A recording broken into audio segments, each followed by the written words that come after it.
Udah, lepas aja.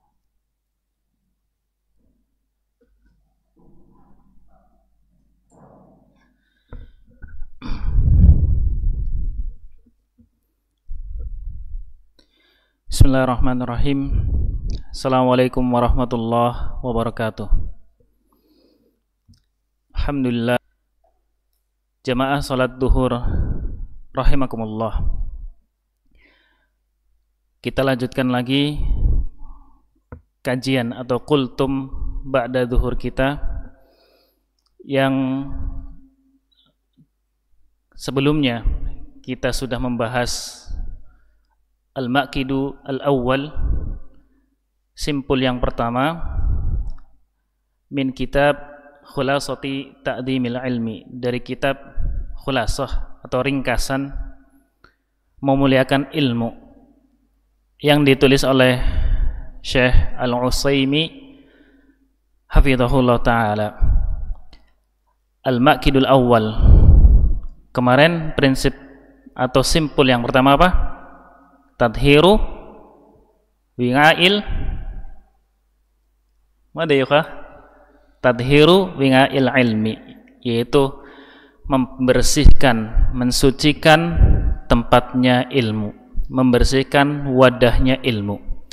Kalau kita ingin mendapatkan ilmu, kita ingin ilmu itu betah di dalam hati-hati kita, maka kita sudah sepantasnya senantiasa untuk introspeksi, untuk mengoreksi diri kita, membersihkan jiwa-jiwa kita, membersihkan hati-hati kita dari kotoran-kotoran. Dan kotoran yang dapat merusak hati atau amradul qulub, penyakit-penyakit hati, kemarin ada dua, ya, yaitu dari syubhat dan syahwat, dari pemikiran-pemikiran yang nyeleneh, pemikiran-pemikiran yang melenceng.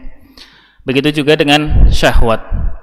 Adapun pada hari ini kita melanjutkan Al-Maqidu As-Sani, yaitu simpul yang kedua, prinsip kedua agar kita bisa mendapatkan ilmu, agar kita memuliakan ilmu. Ikhlasun niyah fihi, yaitu kita mengikhlaskan niat kita, asasu qabuliha wa sullamu usuliha, bahwasanya mengikhlaskan dalam amal-amal kita, dalam perbuatan-perbuatan kita, itu adalah pondasi, asas, pondasi atau syarat diterimanya amal. Jadi syarat pertama diterimanya amal adalah ikhlasun niyah, mengikhlaskan amalan-amalan kita lillahi subhanahu wa ta'ala, wa sullamu usuliha, dan itu adalah tangga untuk kita meraih keikhlasan, ya. Jadi tangga untuk meraih keikhlasan adalah, tangga untuk meraih ilmu adalah ikhlas lillahi subhanahu wa ta'ala. Qala ta'ala wa ma umiru illa liya'budullaha mukhlishina lahuddin hunafa, dan tidaklah mereka diperintahkan kecuali apa? Kecuali untuk menyembah Allah Subhanahu wa taala dengan ikhlas. Dengan ikhlas kepada Allah Subhanahu wa taala. Serta mentauhidkan Allah Subhanahu wa taala. Wa fi sahihaini, dan di dalam sahih Bukhari, begitu juga sahih Muslim, an Umar radhiyallahu taala anhu, dari sahabat Umar, semoga Allah meridhoinya, anna Rasulullah sallallahu alaihi wasallam qala, bahwasanya Nabi kita Muhammad sallallahu alaihi wasallam bersabda, yang hadisnya ini insyaallah kita sudah hafal, ya. Al-a'malu binniyat wa likulli imri'in ma nawa, bahwasanya setiap amalan itu mempunyai niat. Kita mengerjakan apapun pasti di situ ada niatnya. Mengerjakan sholat, menunaikan zakat, kemudian amal-amal yang lain, itu pasti ada niatnya. Walikulli imri'in ma nawa, dan setiap orang itu mendapatkan apa yang dia niatkan. Kalau kita niatnya belajar lillahi subhanahu wa ta'ala, maka insya Allah kita akan mendapatkan pahala dari Allah Subhanahu wa taala, dan ini adalah sesuatu yang mulia.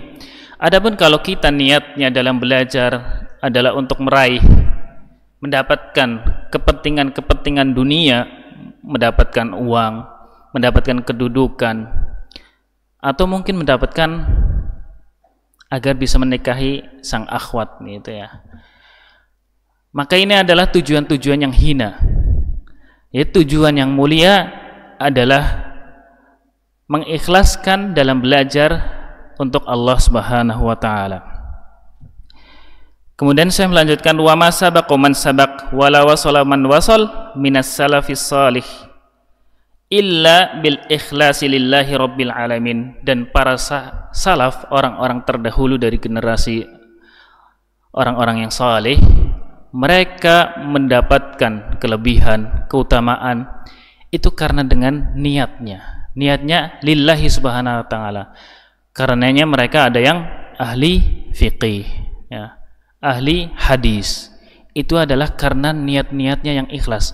Makanya kita kalau menuntut ilmu, koreksi dari kesucian hati-hati kita, kemudian kita niat belajar untuk apa?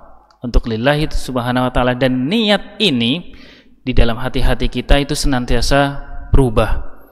Makanya senantiasa perbaharui niat kita. Mau belajar, perbaharui. Mau membaca Al-Quran, perbaharui niat. Mau beramal, perbaharui niat. Senantiasa kita memperbaharui niat kita. Kemudian berkata qala Abu Bakar Al-Marudi, berkata Abu Bakar Al-Marudi, sami'tu rajulan yaqulu li Abi Abdillah, aku mendengar seseorang berkata kepada Abu Abdillah, yakni Ahmad bin Hanbal, maksudnya adalah Imam Ahmad bin Hanbal. Wa dzukira lahu as-sidq wal ikhlas, dan disebutkan kepada beliau yaitu tentang kejujuran dan ikhlas. Kejujuran ya ikhwah, kita menuntut ilmu itu untuk apa ya? Kemudian kita ikhlaskan ketika menuntut ilmu lillahi subhanahu wa ta'ala. Dan keduanya ini adalah sesuatu yang penting.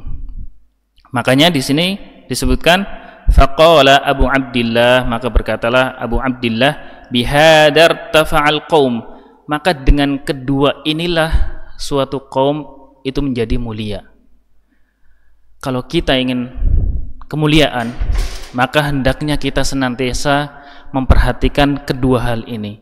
Kejujuran, untuk apa kita belajar, kemudian lillahi subhanahu wa ta'ala.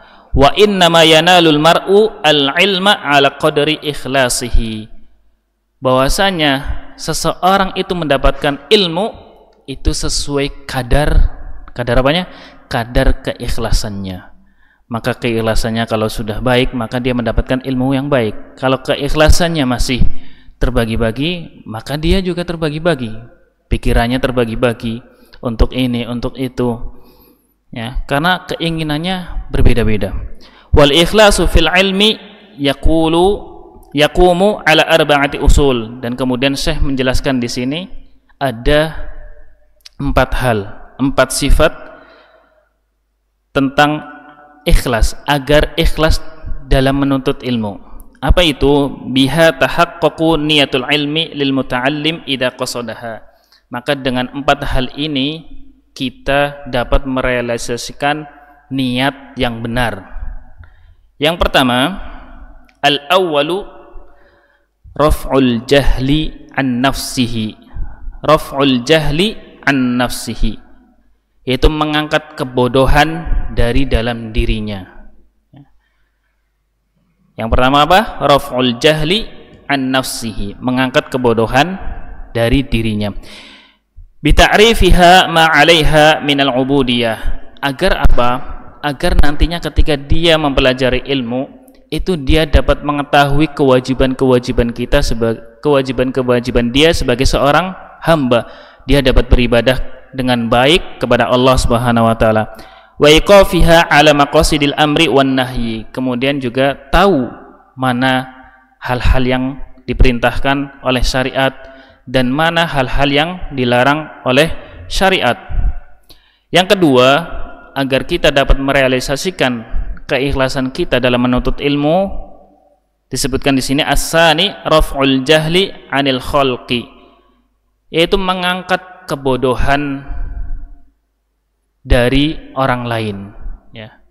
Kita belajar untuk apa? Nantinya akan kita sampaikan ke orang-orang terdekat kita, ke keluarga kita, ke anak-anak kita, ke masyarakat pada umumnya. Bita'limihim wa irsyadihim lima fihi salahud dunyahum wa akhiratihim, yaitu dengan mengajarkan, mendidik, ya, kepada mereka, orang-orang terdekat kita. Untuk apa? Untuk dalam perkara-perkara yang baik bagi dunianya, begitu juga bagi akhiratnya. Makanya di ayat juga banyak, ya, qu anfusakum wa ahlikum naro, ya, selamatkanlah, ya, diri-diri kalian dan begitu juga keluarga-keluarga kalian dari apa? Dari siksa api neraka. Jadi dengan kita mempelajari ilmu syar'i, kita niatnya untuk mendidik, mengajari, ya, terutama orang-orang yang ada di dekat-dekat kita. As-salis ihya'ul ilmi wa hifdhuhu minad doya', yaitu menjaga agar ilmu itu hidup, ya, tidak hilang dalam suatu masyarakat. Jadi kita mempelajari ilmu agar ilmu itu tidak hilang, ya, karena banyak sekali ilmu itu hilang karena banyak orang yang tidak mempelajarinya. Di antaranya contohnya misal ilmu waris, ya, ilmu waris sekarang sudah sedikit sekali yang mempelajari tentang ilmu waris, ya. Maka di antara tujuan kita mempelajari ilmu syar'i yaitu menghidupkan ilmu-ilmu yang agar jangan sampai hilang. Ar-rabi al-amalu bil ilmi, dan yang keempat adalah untuk beramal, dan ini tentu saja, ya, setelah kita mempunyai ilmu kita beramal. Jadi kita bukan mendahulukan amal di atas ilmu, bukan beramal terlebih dahulu kemudian baru berilmu, tapi berilmu dulu, mempelajari ilmunya, kemudian beramal. Walaqad kana as-salafu rahimahumullah yakhafuna fawatal ikhlas fi talabihim al-ilma fayatawarra'una 'anid di'ai la annahum la yuhaqqiquhu fi qulubihim. Jadi para salafus saleh itu mereka sangat memperhatikan yang namanya keikhlasan, dan mereka takut akan hilangnya keikhlasan dari diri mereka. Makanya mereka itu tidak mengklaim, tidak kemudian mengklaim bahwasanya mereka adalah orang-orang yang paling ikhlas. Karena apa? Karena kalau sudah mengklaim anak ikhlas dalam menuntut ilmu, esok harinya dia tidak memperhatikan yang namanya ikhlas lagi. Tapi kalau kita takut, tidak mengklaim anak belajar ini itu ya, tidak mengklaim ikhlas, maka besok kita juga akan mengkoreksi lagi niat kita untuk apa, tujuan kita untuk apa. Bukan berarti mereka itu tidak merealisasikan keikhlasan dalam hati mereka, tapi tidak mentazkiyah, tidak menganggap dirinya itu paling ikhlas, tidak memuji dirinya mereka. Su'ilal Imam Ahmad hal talabtal ilma lillahi, Imam Ahmad ditanya, apakah engkau menuntut ilmu karena Allah Subhanahu wa taala? Faqala lillah aziz, untuk Allah itu sangat berat. Walakinnahu syai'un hubbiba ilayya fatalabtuhu, akan tapi ada sesuatu yang aku sukai, maka aku kemudian menuntutnya, mencarinya.